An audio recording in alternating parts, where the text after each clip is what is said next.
So last week we finished our last module, which was about proof techniques, and we kind of summarized what all proof techniques we had used, and specifically what we ended up on was a very powerful proof technique called mathematical induction. First, we saw how that technique actually works, okay, and then we argued why it actually works. Right? It was basically based on the fact how you prove an implication, and then we use some tricks from the proof of, by contradiction to show that actually mathematical induction technique works. And then we saw various examples, okay, which is not limited to the examples of the mathematical induction, but some of the different kinds of examples or areas wherein mathematical induction can prove various results. Okay, so what we are going to start from today is basically the second aspect of your course title. If you look at the course title, it's all about discrete math, okay, and graph theory. Okay, some of you who might recall from our earlier lectures, I had told you that graph theory is nothing but it is subset of discrete math only, right? But why we have separately, taken this subset out of the discrete mathematics is because of its importance. Importance in the field of computer science and IT, in the sense that a lot of your courses which are going to follow up, or some of them which you are even currently doing, are going to rely on the key ideas of graph theory. Okay, so otherwise discrete mathematics in itself contains graph theory, but just to highlight the importance of graph theory, it's separated out, and that's what we are going to start in this module. Okay, so this module is all going to be about graph theory, and what all techniques, what all definitions, what all we need to know about graphs, okay, which can help us to be equipped to understand the terms and applications of these graphs in our upcoming course. Okay, so let us get started with the basic introduction. Okay, so first of all, what is a graph?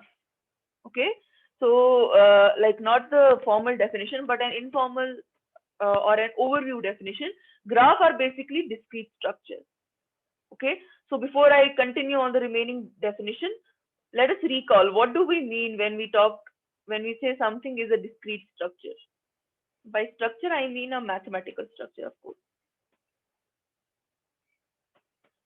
So what do we mean when we say there is a discrete mathematical structure, right? So its opposite is continuous structure. So how do you differentiate between discrete and continuous? Yes, class, this is something, we have discussed in very preliminary classes or some of our earlier classes. So what is a discrete mathematical structure, class? Yes.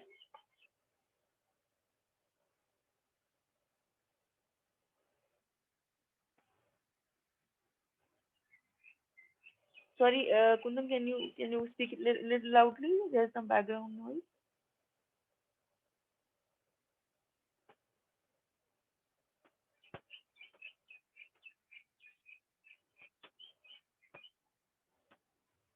Right. Right, exactly. Like what others have also pointed out in the chat. So it's something, obviously, it's opposite of what you say continuous. So it's something which is uh, discontinuous, or something which you can, directly point out and quantify. There is no continuity in those structures. Okay, and we discussed this in detail why discrete is important in computer science, because ultimately everything which is represented in the field of computer science, it's somehow going to be connected to something which is limited, right? So having it continuous without any limit doesn't make sense. Now coming back to graphs, so graphs are also discrete structures. That's why they are studied obviously under discrete mathematics, right? But what makes graphs different? The way graphs are defined is they consist of something called vertices and edges which connect them. Okay, so graphs are discrete structures where you have some number of vertices. You cannot have continuous. Okay, continuous wouldn't mean that you would be able to distinguish one from others, right? So you can easily distinguish these vertices. They are not a continuous stream. They are some discrete points. Okay, these points are what we call as vertices, and the lines which join these points or the vertices are what we call as the edges. Okay, so so the vertices are the discrete points, okay, and the Just a minute, class. Got it. Okay. So graph are discrete structures, okay, and how do we know they are discrete? Because you can easily distinguish between the points. It's not something continuous, right? And what does it consist of? Vertices, okay, which are also sometimes called nodes, which are your discrete objects, and the lines connecting them are known as your edges. Okay, and this is the overall or a general structure of a graph with vertices and edges, but there can be different variations of it as well. Okay, so that we'll see. But overall, when we say a graph, what is a graph? It's simply a discrete structure which consists of vertices and edges which connect those vertices, right? So this is like a basic graph. But as we'll see, in fact, in today's lecture itself, there are different kinds of graphs. Okay, so sometimes what may happen, you can see I have just made a line between them. Okay, there's no arrow there. Now suppose I, instead of having a straight line, I make an arrow here. What can you infer if I make an arrow? So there are two vertices A and B, and I make a edge between them, but I add an arrow. So even if you have no idea about what graphs are or something, what comes to your mind when you see these two and there's just arrow in one direction? Very good. So what you can guess is there's something going on from A to B which is not going on in B to A, right?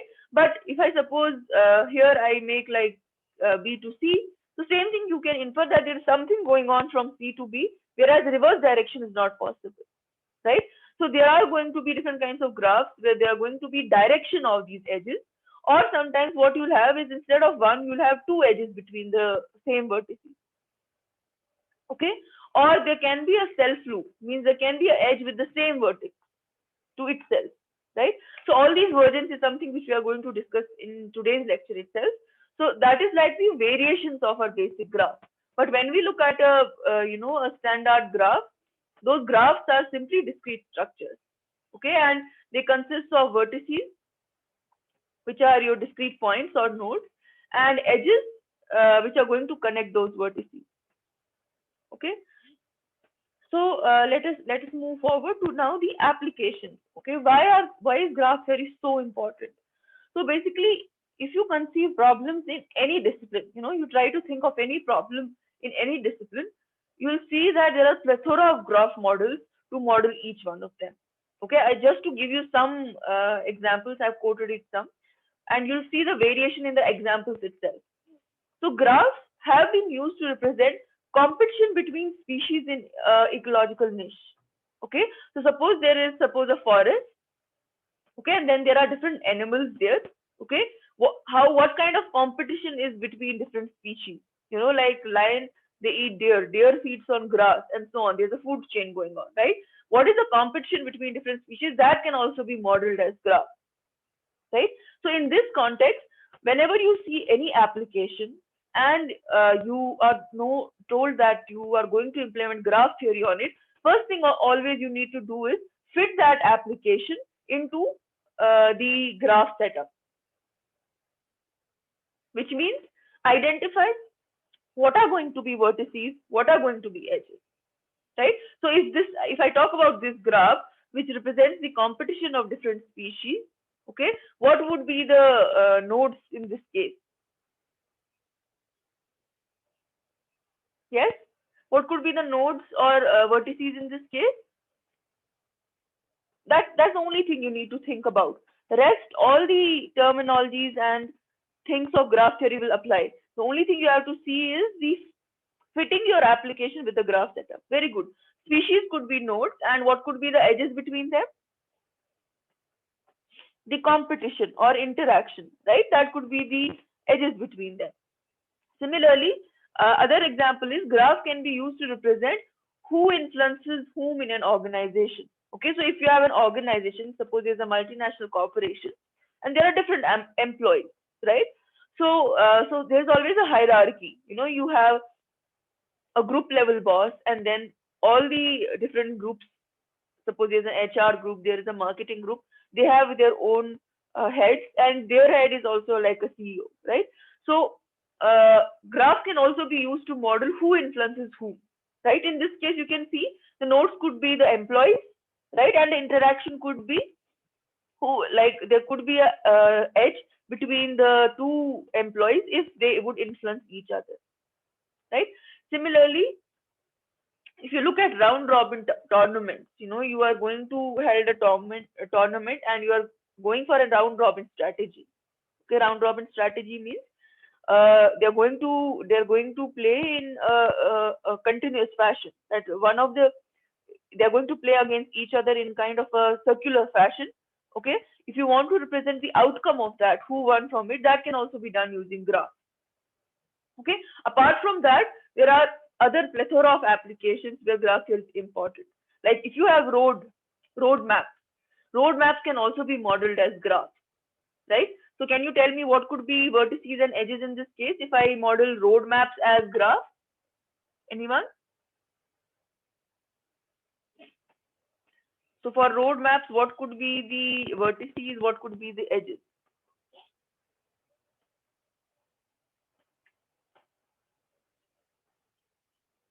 No, let's talk about first the nodes. What could be the nodes?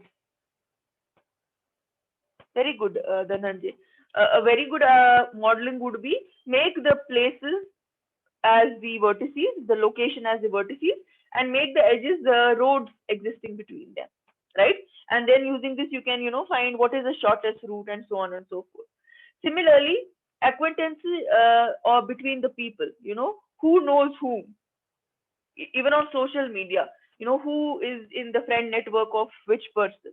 Okay, that can also be modeled as a graph. And currently, entire social media analytics research is based on this modeling, that you are modeling the entire social network of a person or different persons as a graph, right? Where what would be the nodes? The nodes would be the people, and what would be the edges? Yes, class, what would be the edges? In a social network or an acquaintanceship network, what would be the edges? The edges would be the interaction or relation, right? If someone is related to someone, like if I'm talking about a Facebook network, then if someone is friend of some other person on Facebook, then they have an edge, right? Similarly, there are networks called collaboration networks between researchers. Okay, so mostly researchers don't work alone. They always have a group of people with which they work. Okay, so who all researchers? So in this case, researchers could be your node, and edges would be if they have collaborated on some research work. Similarly, if you can have a graph modeling telephone calls between different phone numbers. Okay, here your phone numbers could be the vertices, and whenever there has been a call between two phone numbers, there's an edge going on between them. Same applies for a website. If there's a website which has link for some other website, right? That is something which Google very frequently uses. The Google's page rank algorithm that very much depends on this kind of graph, wherein your all the web pages are nodes, and those web pages which connect to other web pages or give link of the other web pages, they have an edge between them. Okay, so you can see from this introductory slide how various different genres of applications are related to graph theory. Okay, on one side we saw something related to ecology, somewhere we saw people's network, somewhere we saw, roads or telephone calls. So all kinds of diverse applications are valid, when you jump into this domain of graph theory. Okay, is this overall motivation clear? How and why is, graph theory important, relevant, and vis-a-vis the very much application perspective of it? Is this clear? Yes, class, is this clear? Okay, good. And the other thing you need to, develop from this slide onwards is again the modeling. How do you model any application? Okay, that is actually the engineering part in this. That once you learn entire graph theory, you should be able to map it to application. If somebody gives you some application, you should be able to see whether, graph theory and its tools can be applied there. And if they are applied there, first of all, what would be the vertices, what would be the edges? Okay, that's something to develop over this lecture module, right? So let us start with now the formal definition. So what is a graph? Okay, whenever you have to formally define a graph, whether it's in some research paper, you're writing in your own paper, graph is always defined by three things. One is the name given to graph. Generally, it's G, but if you're using multiple graphs, so you can use other letters as well. And normally, it's in capital letters. Okay, so by normally, I mean usual thing. You can define it by small letter also. There's no restriction, but usually it's represented by this G, capital G. So a graph G, which is the name of the graph, is represented by equal to V comma E, an ordered pair of two sets V and E. Okay, where V is what? It is a non-empty. It should definitely be a non-empty set of vertices, which are also called nodes, and E is another set, which is the set of edges. Okay, so if you have to formally define a graph, it is defined using three things. One is the name of the graph, and two are the sets of vertices and sets of edges. Okay, so given a graph G equal to V comma E, it consists of set of vertices and set of edges, where each edge is said to have either one or two vertices associated with it. Okay, so you have two vertices and there's always going to be edge associated with it. And when I say there's one edge vertex and there's an edge associated with it, so what kind of edge would it be if there's just one node and I want to associate an edge with it? See, when you have two nodes, then having an edge makes sense. It's something which connects, a line which connects the two, right? But here the second statement says each edge has either one or two vertices associated with it. Two vertices we can understand, right? But when I have a single edge, what does it mean? Very good, Tanya. It is the reflexive part, or you can say the self-loop edge, right? So these two vertices or the single vertices which connect the edge, these are known as endpoints of edge. These nodes are known as endpoints of edge. Okay, and edge is actually said to connect these two endpoints. Okay, now we saw that the graph has two sets. There is a set V, which is vertices, and E, which is edges. Okay, now if suppose your set of vertices V is infinite, it's an infinite graph. There's no restriction on the number of vertices. Okay, such graphs are known as infinite graphs. Okay, and obviously, if a graph is infinite vertex set, then what can we say about its edges? Can we have an infinite vertex set with finite edges?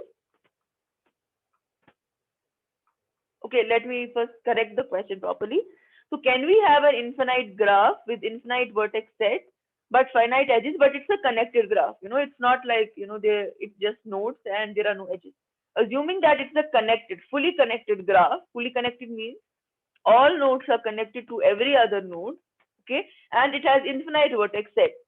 What can we say about its edge set? Will it be finite, infinite? Yes, class? Let me repeat the question. If you are given a graph where nodes are not just individual, they are connected, fully connected with each other, and the vertex set is infinite, then what can we say about the edge set? It will also be infinite, right? Why I included the connectivity constant is because we can have an infinite graph with infinite vertices, but suppose only three vertices are connected by edges, the rest of all are individual. These are also some kind of graphs, as we'll see in the module, as we progress in the module. Okay, so that's why I introduced this constant that all of them are connected. So if all of them are connected, to connect infinite vertices, you require infinite edges. So in general, any graph with infinite vertex set or infinite edge set or both is called an infinite graph.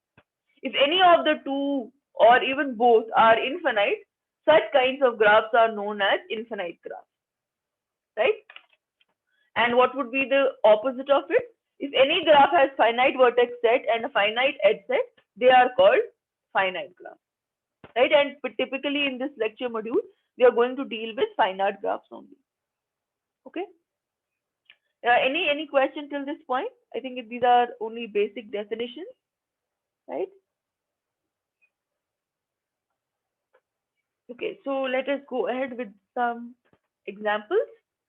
Okay, so let's consider a standard example, and we are going to revisit this example again and again when we study different kinds of graphs. So suppose there's a network which is made up of data centers. Okay, so these are different. Suppose this is a computer network of, suppose, Facebook.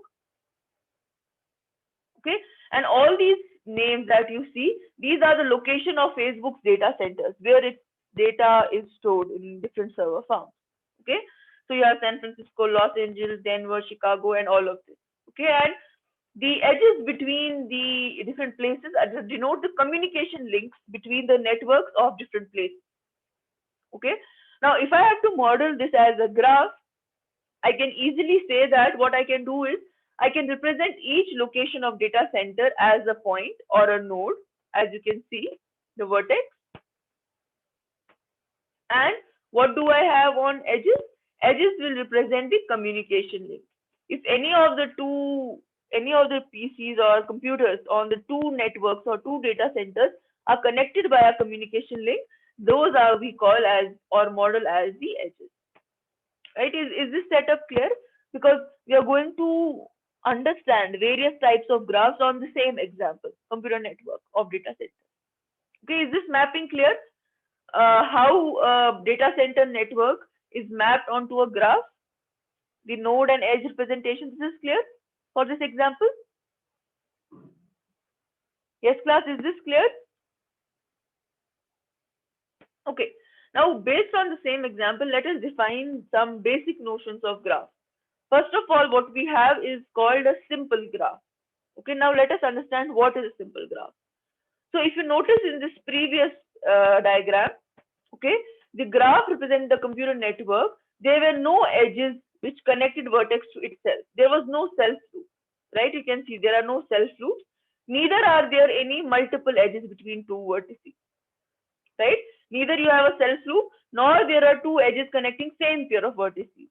Okay, so such graphs, okay, wherein each edge connects two different vertices. Okay, all those graphs wherein if you have an edge, it always connects two different vertices. That means the endpoints are never the same, nor there are two edges which have same endpoint. What you require is whenever there is an edge, it should be between two unique different vertices. Okay, there should be no two edges between two vertices, nor should the edge be within the same vertex. Okay, so again, what do we require? We require a graph wherein each edge connects two different vertices. It's not a self loop, and when no two edges connect same pair of vertices. Okay, so like this is edge 1, this is edge 2. If you see the endpoints of both of them have UV endpoints. Okay, which is not allowed. No two edges should have been connecting same pair of vertices. Okay, if this condition holds, that is there are no self loops or no multiple edges, such kind of graphs are known as simple graphs. Okay, so simple graph is like the preliminary version of graph which we introduced in the beginning itself. That is, it is that kind of graph wherein you have simple edges between the two device nodes, and each edge connects always two different vertices. It can never be a self loop, nor two edges connect same pair of vertices. Okay, so there should not be multiple edges as well. Okay, so in general, whenever we talk about a simple graph, each edge is actually associated with an unordered pair. Okay, so like if I say this is edge 1, so I say that edge 1 is associated with u comma v. It's an unordered pair. Okay, even if you write v comma u, it's same thing, right? And what we mean is no other edge. There should be no other edge, say edge 2, which should be represented by same ordered pair. If both of them are represented by same ordered pairs, this is not a simple graph. Okay, so whenever I write an ordered pair, when I say it's a simple graph, it means simply that this edge exists as a single unique edge in the graph. Okay, is this clear what is a simple graph? Yes, class, is this clear, a simple graph? Okay, great. So let us now move to some more versions of graph which are quite useful. The second category of graphs is known as multi-graph, which you can directly guess from the name. A multi-graph Okay, so let's look at the same example of computer network, but now there are multiple links between data centers. So suppose there is at Los Angeles and Denver, there are two PCs which are connecting, or two small networks which are connecting across each other, right? So there's not just a single communication link, but there are two communication links. Similarly, suppose there are three communication links between Chicago and Denver. So you have three parallel lines connecting Denver and Chicago. Okay, so whenever you have multiple links between the nodes, such graphs are represented by having multiple edges between same pair of vertices. Okay, and those graphs which have multiple edges connecting same vertices, such graphs are known as multigraphs. Okay, so what is a multigraph? Multigraphs are those graphs which have multiple edges connecting same vertices. Okay, so basically you can see that for a simple graph, there were two constraints. Okay, one was there should be no multiple edges. Second was there should be no self loops. That is, there should be no edge which connects same vertex, and there should be no two edges which connect the same pair of vertices. Okay. Now, when I come to multigraph, I relax this first constraint and I say that I allow multiple edges. Okay. If I allow multiple edges, such graphs become multigraph. Okay. Even if one of the edges has multiple, one of the pair of vertices has multiple edges, still it will be called as multigraph. Okay. Now, when there are m different edges connecting same unordered pair u comma v, we also say that uv has a multiplicity of m, right? So if I consider the pair Los Angeles and Denver, what is the multiplicity of this edge connecting the two cities? Yes, I told you what is multiplicity, right? It is the number of edges connecting the same pair of vertices. You can see there are two edges, so its multiplicity is 2. Similarly, if you consider the pair of Denver and Chicago, what is its multiplicity?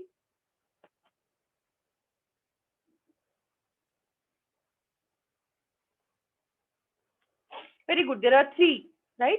Now, suppose I ask you Chicago and Washington.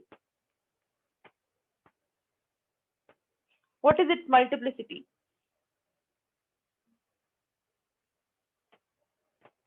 Does everyone agree there is 1 or more than 1? It is just 1, okay? Don't look at the path. You may think that, I'll go from Chicago to New York and New York to Washington. This is 1. When we talk about multiplicity, it simply means a direct edge connecting between the two. Since there is just 1 connecting between the two, so the multiplicity is 1. Similarly, what about Chicago and New York?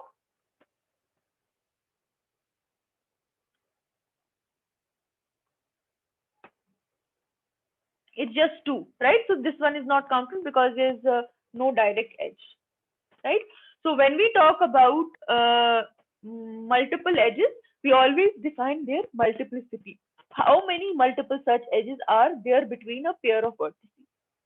Okay, is this clear? Multigraph versus the simple graph, right? We relaxed the first constraint of no multiple edges. Okay, we allowed multiple edges, and as a result, it became a multigraph.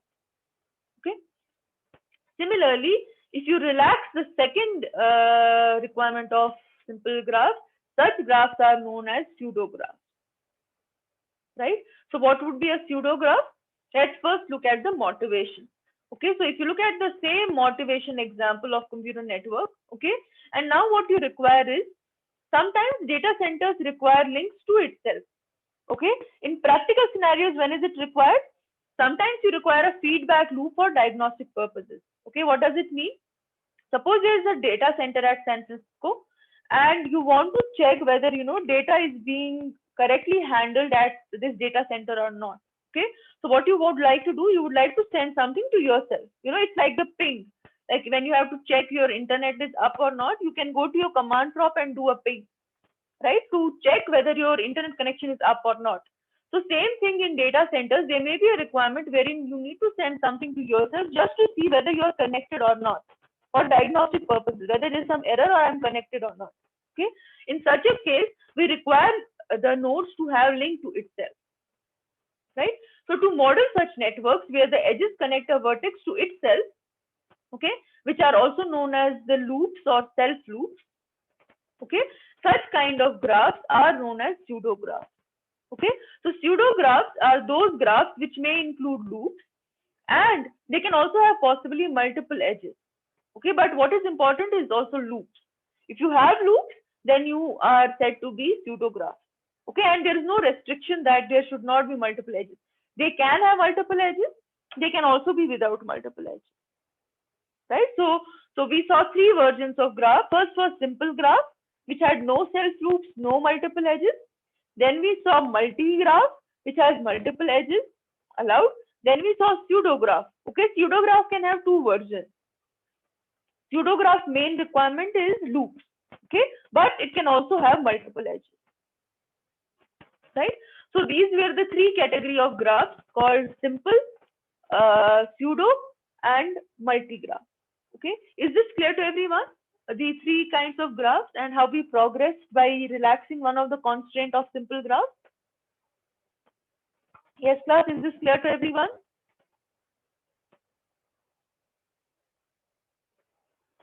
Okay, great. So now before I go ahead with the other categories of graphs, if you look at all these same example, computer network example, whether you saw this one or you saw multi-graph one or you saw the simple one thing is common in all of them, right? Not the location or edges, but some property of graph is still common in all of them. Do we have directions in the graph in all three of them? Right? Did you see directions, or was there anything mentioned that Denver is connected to Chicago, but the vice versa is not possible? Was any kind of information furnished by any of these three graphs that you saw so far? No, right? That is what takes us to our next subtopic, which is called directed version of graphs. Okay, so far whatever graphs we have introduced, such graphs are known as undirected graphs, right? So what do we mean when we say the graph is undirected? We say the graph is undirected when the edges are not marked with any direction. Okay, there is no direction mentioned for this specific edges, like you can see here. Here there is no restriction or on the data movement, or there is no restriction or direction given for each edge. Such kind of edges or graphs are known as undirected graphs, right? Now, a lot of times, the application demands that you kind of require to necessarily fix a direction. Okay, this is completely a prerogative of application. Some applications will work perfectly okay in undirected settings, right? But there can be examples where you need to necessarily put the directions on the edges of graph. Okay, like if I continue with the same example of computer network, sometimes what may happen is the link may operate in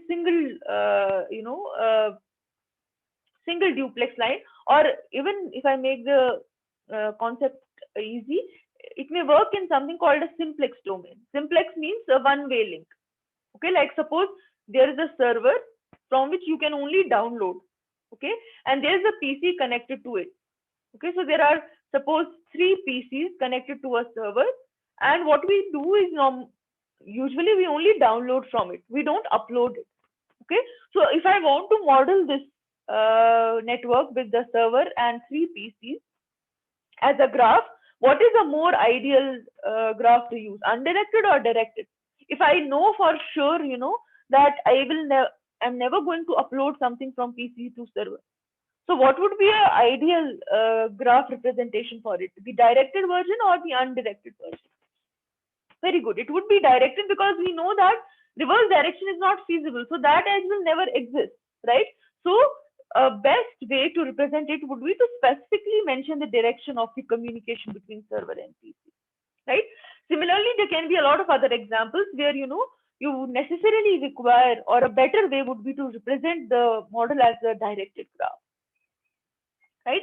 Like the example they are giving is, a lot of times there are certain data centers wherein a large amount of traffic is sent okay, and some little or no traffic is sent in the opposite direction. Okay, like suppose New York server is very busy and it's not taking anything from anyone, it's just giving it back, right? Because it's a more popular data center, right? In such a setting where there's nothing coming back or there's a very less amount coming back, you may like to move to a directed setting, which will make your life easier because you will be specifically knowing what is the direction you have to consider.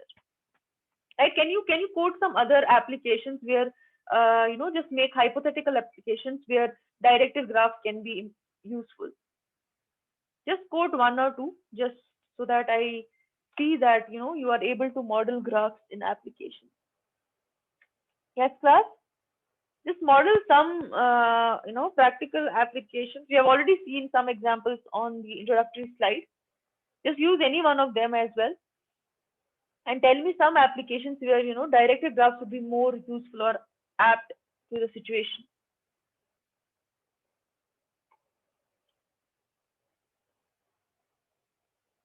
Distribution system in a government.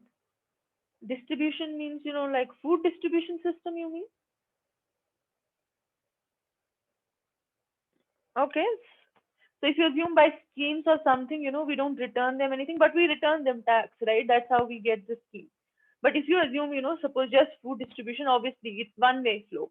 We are just the beneficiaries and they give us, right? But overall we pay tax, right? To get all those services. Anything else more directed? That's good, Kundan. Anyone else?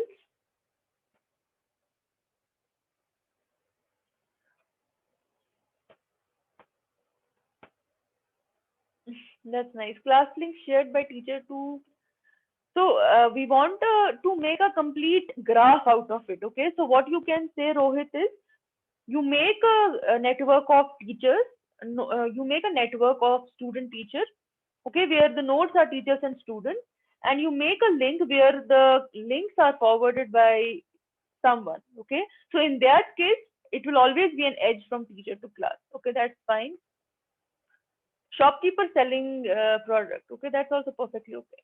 Family tree, obviously, best example. Good, good. Follow us on Instagram. Why? If it's a celebrity, maybe then it holds, but in general, it doesn't hold, right? You can also have people who are following you, mostly your friends, right? But yeah, it's not compulsory, Ishita, so it can also be a good example. It need not be a single direction. You can have both way direction. Downloading data from websites. Okay, so all of this you can see basically what I want to highlight is it's not something irrelevant. It's equally popular as the undirected version, right? So formally, let's come to the directed graphs. What do they mean? How do we define them? So to model all these kinds of examples which you have given, we define something called a directed graph, which in short is known as digraph also. Okay, how do we define a digraph? Digraph is also defined by a name. Suppose it is G. Again, a ordered pair V and E.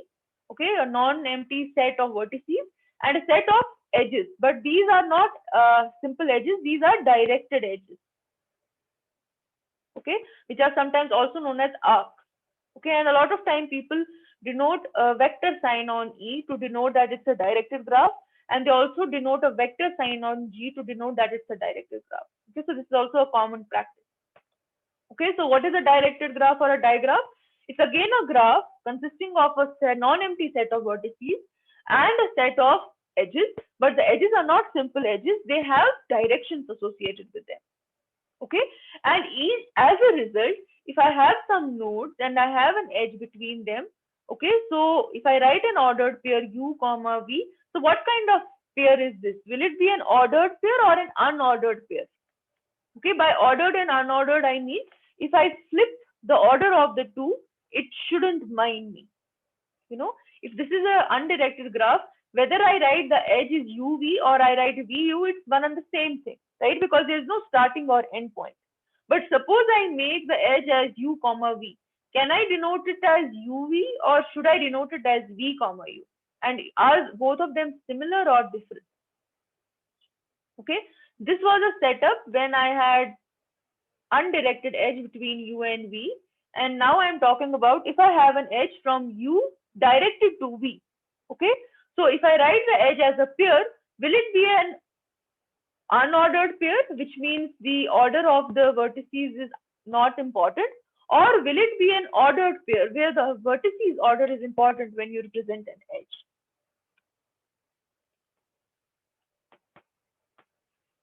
Yes, class? Will it be an ordered pair or an unordered pair? Very good. It will be ordered. And will the two be equal? Can I represent this edge as u comma v as well as v comma u? I cannot, right? Because when I write u comma v, I mean it starts from u, ends at v. Okay, so if I write v comma u, it actually means the opposite, which is not true, right? They are unequal. So whenever you talk about directed edge, they are associated with ordered pair of vertices. That means the order of the vertices is important. You cannot simply flip them. Okay, in general, whenever we have a directed edge associated with a pair u comma v, we say that u is the starting point of the edge and v is the end point. Okay, so whatever vertex you write in the beginning, that is known as the starting point of the edge, and the vertex you write at the end is known as end point of the edge.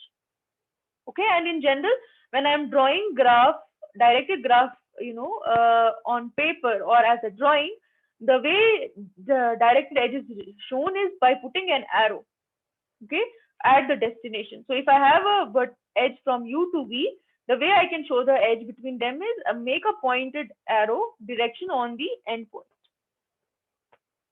Okay, so this is your directed graph wherein your edges have direction. Okay, now suppose I give you a undirected graph. Suppose this is my undirected graph. Okay, and I ask you to make it directed. Can we make it directed without any extra information fetching from the user? So I am a client and I have given you, hey, this is my some network and this is its graphical representation. Can you make a directed graph from me out of this undirected graph? Can I make an directed version of this graph without taking extra information from the your client?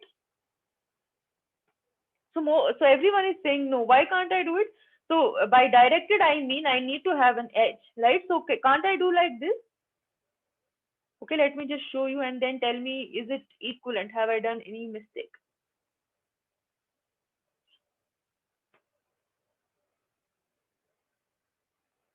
Have I changed anything if I have added these edges from the previous version?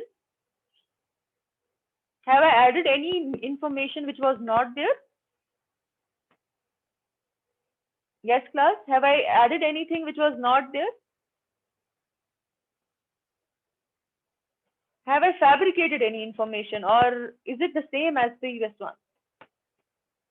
Look at the definition of undirected. What does undirected mean? Undirected means whether I send from one end to other end or the vice versa, it's going to be the same, right? So what I am doing, I'm just replacing the sides by edges.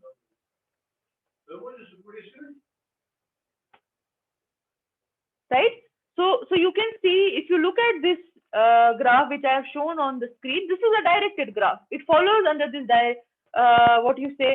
it satisfies this definition that you have a set of vertices and the edges have directions or directed edges between them. Okay, so it's completely satisfied. And you can see I didn't fabricate any information. I just replaced the undirected edge by two parallel edges in both directions, right, which is equivalent, right? So whenever you have a directed graph, whenever you have an undirected graph, you can easily change it into directed graph. Okay, because you have to simply assign a direction in each case to the edge. Okay, is this part clear to everyone? How can we change that undirected to directed? Is this clear to everyone, the transformation from undirected to directed? Now tell me, is backward thing possible? Can I change a directed one to undirected?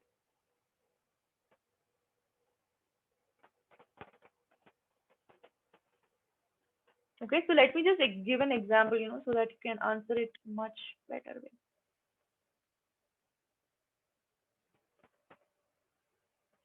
Can I change this to undirected one? Think about it and then answer. Okay, so Shreya says yes, Abhay says yes and no. So whoever says yes, you have to say how, right? I gave you the equivalence of how to change undirected to directed. How can we change it from directed to undirected?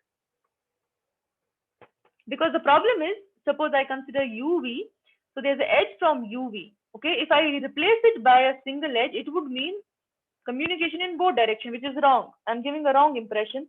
When the reverse road was not possible, by replacing it by undirected edge, I am saying that reverse direction is also possible, right? So can you tell me if it is possible, how can I make it equivalent without fetching any extra information? Okay.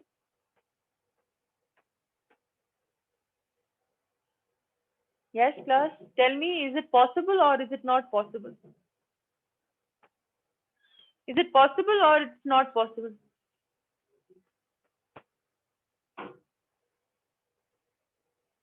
Right? It's not possible. You can see it clearly. See, the thing is, when I have an undirected graph, I'm claiming that both directions are possible, which is not refuting my claim of the undirected representation, right? But if I have a directed graph, I have a directed edge from U to B. If I replace it accidentally by a undirected edge, what I'm saying, I'm deliberately opening the previous, port or the previous or the backlink, right? Which is not actually always feasible. Okay, unless some extra information is given to you, you can add edge or something. Okay, so changing undirected to directed is fine, but the reverse is not possible. Is it clear to everyone, the conversion? Why something is possible, why something is not possible? Yes, class, is this clear to everyone? Both directions? See, all of this, may sound theoretical, but when you are going to apply this as an engineer, you're going to model it somewhere, these things are very important. Sometimes, as we'll see, if we come to some use case, we'll see that sometimes, you may be given as part of your problem a undirected graph, okay, and the tools you are equipped with is directed graph. So if you know this property that I can change undirected to directed, you will not, say, oh, I cannot solve my problem because I have directed too. So you need to be clear about these conversions.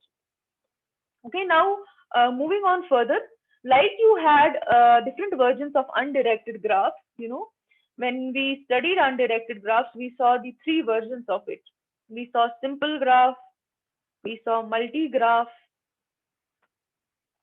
and we saw pseudo graph. Now, if you look at directed graph, same thing applies for the directed versions also. Okay, so you have something called simple directed graph, which has no loops and no multiple directed edges. Okay, so the directed version of simple graph is known as simple directed graph, and the properties are same. It does not have any loops, it does not have any directed edges. Okay, now if you start removing the property one by one, so if directed graphs have multiple directed edges, okay, and the thing is, from one vertex to the second or even the same one, you have a self loop as well. Such networks are known as directed multigraph. Okay, and again, the number of edges connecting the two nodes, directed edges connecting the two nodes, are known as the multiplicity of an edge. Okay, so if there are multiple nodes connecting two nodes, okay, we say that it is a directed multigraph. Okay, so okay, so before I kind of move ahead, let me just give an example and see whether you have understood or not. So this is A, B, C. So I have okay, I have this, I have this. Okay, can you tell me what is the multiplicity of edge A comma B? And be careful about how we define multiplicity in directed edges. Why not 3? Why can't I have it 3? Because there are 3 edges connecting them, right? Yeah, this is one of the most frequently made mistakes, when you see multiple choice questions coming on. Why isn't 3? Because if you look at this edge, it is not actually AB, very good. It is actually BA, right? So it's not counted as an edge. Okay, is this clear?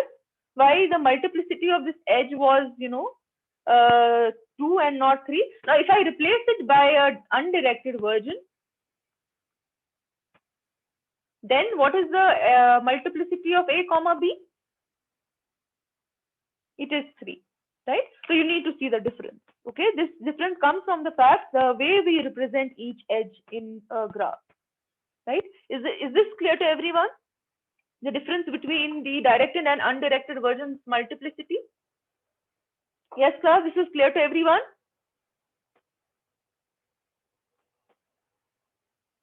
Say yes or no, class. I will just summarize it quickly.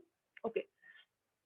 So now you saw, some graphs which are directed, where direction is placed on edges, and you saw some graphs where there's no direction on the edges. Okay, but there's something in between them as well. Okay, so you can have graph models where some edges are undirected. Okay, I can show you an example here.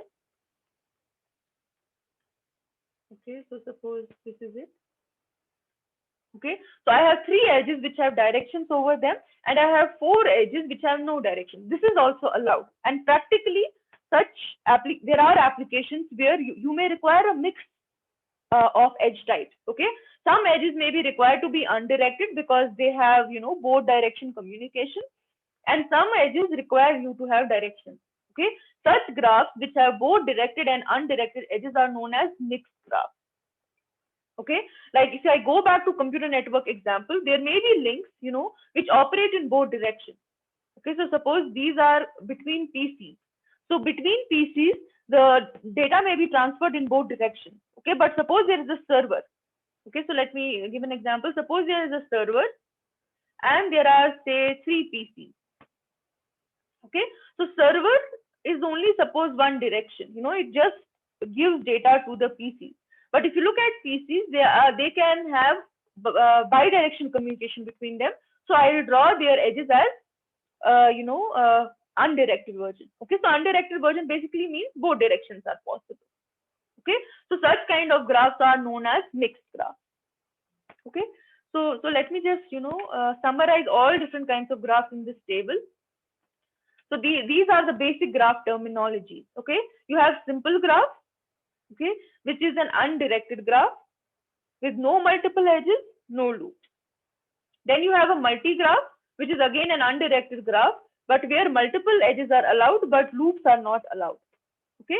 Then you have pseudo-graph, which is again an undirected graph, where multiple edges are also allowed. Okay, this may be allowed means these may be present or not, but loops are definitely allowed.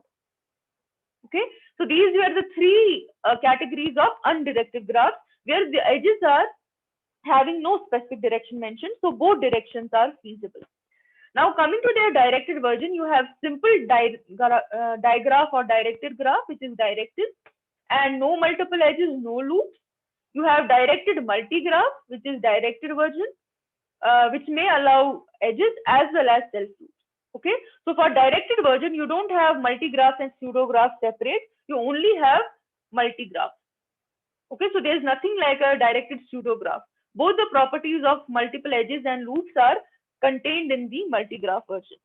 Okay, and finally you have mixed graph, which can be directed as well as undirected. Okay, if it is only one of them, then it's not a mixed setup.